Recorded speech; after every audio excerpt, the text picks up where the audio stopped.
Hello everybody, I wanted to make this video as somebody who's been eating a raw vegan diet for over 25 years.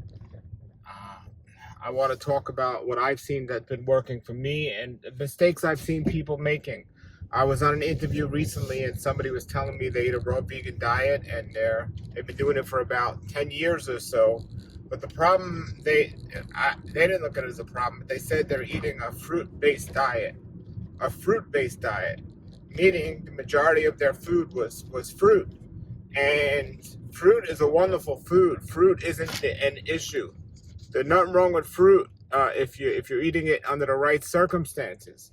But if you're eating it under the wrong circumstances, it's not a superfood, it's not a healthy food, and it's what's getting what I see is a lot of people in trouble on a raw vegan diet, and one of the issues. You see, I didn't know a lot of this until I started to grow my own fruits and my own vegetables to know what good fruits and vegetables should be. I mean, I knew a lot of it, but when you pick a fruit unripe, it's not the healthiest food. And when you pick it before it should be picked. And also, depending on what you're using in the soil is going to determine how many nutrients are in the food and so on.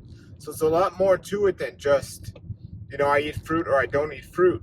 So we got to look at the quality of the fruit. It's a big difference, and you cannot buy good fruit from the store. You can't. Maybe at a farmer's market, not often, not all the time. But if you're buying fruit from the store, unless it's grown locally, it was probably flown in from some other part of the world or some other part of the country, and most likely not a healthy food that we should be eating. And that we should be eating and assuming that it's some type of health food. This is just not a health food.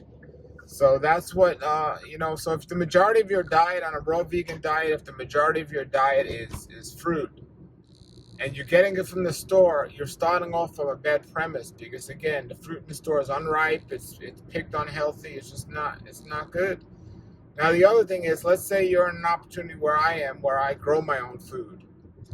You see, there's only a certain amount of food that you can grow at a certain time.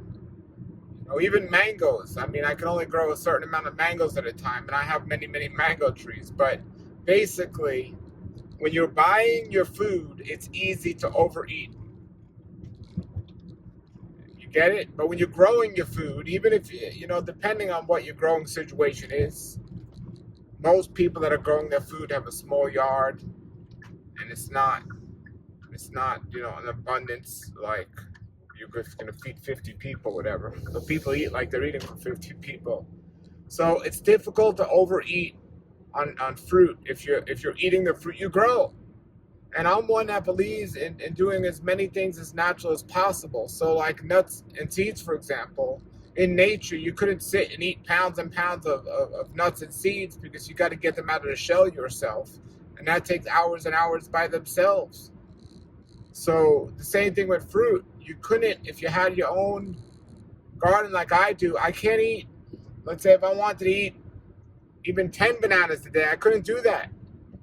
Even when my bananas are ripe and I get a big rack of bananas, maybe for, a big rack of bananas might have 30 or 40 bananas on them. So you're looking at, maybe 10 bananas a day for 4 days, or 5 bananas a day for maybe 5 or 10 days or something. But after that, you don't have bananas until you get the next rock off your tree. And what I see in the raw vegan community and the raw vegan diet and people is they eat fruit consistently, always and always and always. And it's unhealthy fruit because they're buying from the store, because that's the only way you can eat that. The only way you can overeat on fruit for most people is by eating unhealthy fruit from the store. And fruit is our Creator's one of the greatest pleasures He's given man. But the store-bought system denatures it and destroys it. And then they try to recreate it with genetically modifying it so it can survive. It's just not realistic. Also, I'm a big believer in working for your food. So when I get When I get a rack of bananas off the tree, it actually takes work. When I get coconuts off the tree, I'm not buying a box of coconuts from the store. When I get coconuts off the tree, I actually have to either climb the tree or use a big pole and cut those coconuts down and carry them out. You're working for your food. That makes a big difference, working for your food. So you're creating an appetite. Now you can go and exercise and run. I like to run before I eat. For this morning, for example, this morning I'm going to the gym now. I'm going to get on a treadmill after I do my weights, and I'm going to run. And then when I get home, I'm still not going to eat because I'm doing intermittent fast and I'll eat later. But at least I've worked something for my food. I just didn't do anything, and the hardest thing I didn't do was just go to the store and buy the food. So I'm getting food off my own trees and so on. Now people say, well, what if we don't have the opportunity to grow off our own trees? Exactly. Exactly. Be careful with the food you get in the store. I'm not knocking fruit. And I'm not telling you never to eat fruit from the store. But you want to try to find the best food you can get as the majority of your diet. And on another time, I'll get into, about, overeating good fruit and the issue people are running to there, because that's also an issue. But the majority of your diet should be the food that you're getting the highest quality of.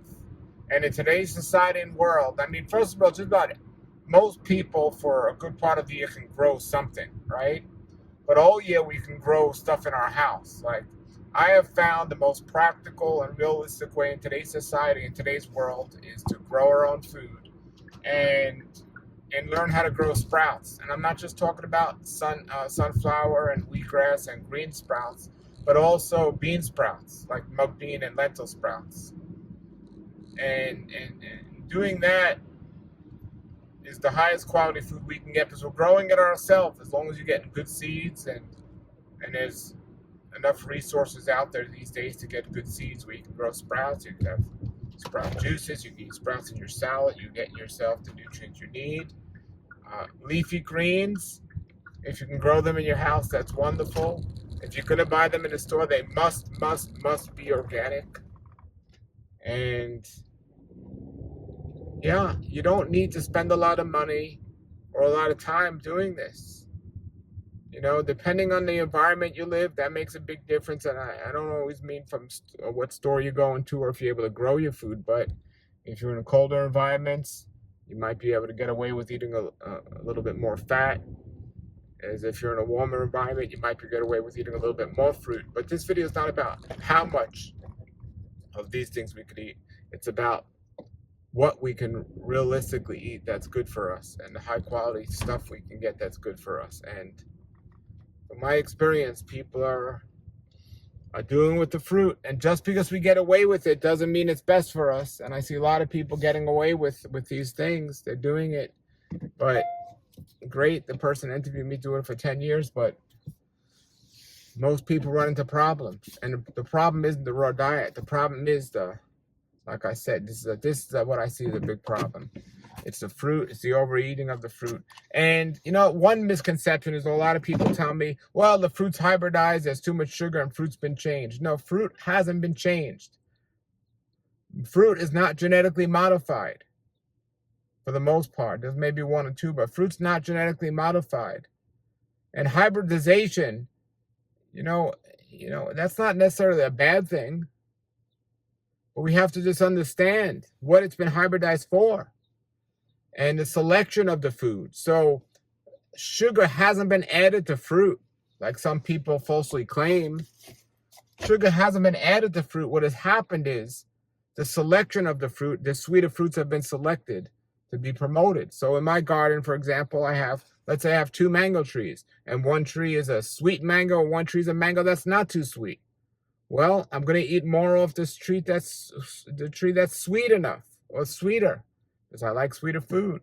So I didn't add sugar to that mango. It just grew that way where it just has more sugar. And that's what happened with the supermarkets and society. They want the things that are sweeter, so they'll buy the things that are sweeter. They'll sell the things that are sweeter. So you are getting a good amount of sugar when you eat fruit. But if you're doing it in your own garden, your own yard, some mango trees can get hundreds of pounds of fruit, but they not necessarily going to ripen at the same time. if you're not buying your food, you're not really going to be able to overeat on the food as the way people do when they just go to the store and they just buy all these different things. So in some way, it's good control when we have to grow it ourselves, and it gives us a more realistic variety. So the majority of my diet is I do eat fruit, and I prefer in season, and that's another great thing. An advantage to growing it yourself is it's in season because you're eating it in season because you grew it. So it's local, it's in season, most likely organic if you grow it, and so on. But if you buy it from the store, it's usually picked unripe. It's not in season. It's just missing nutrients. It's just not the ideal way to go.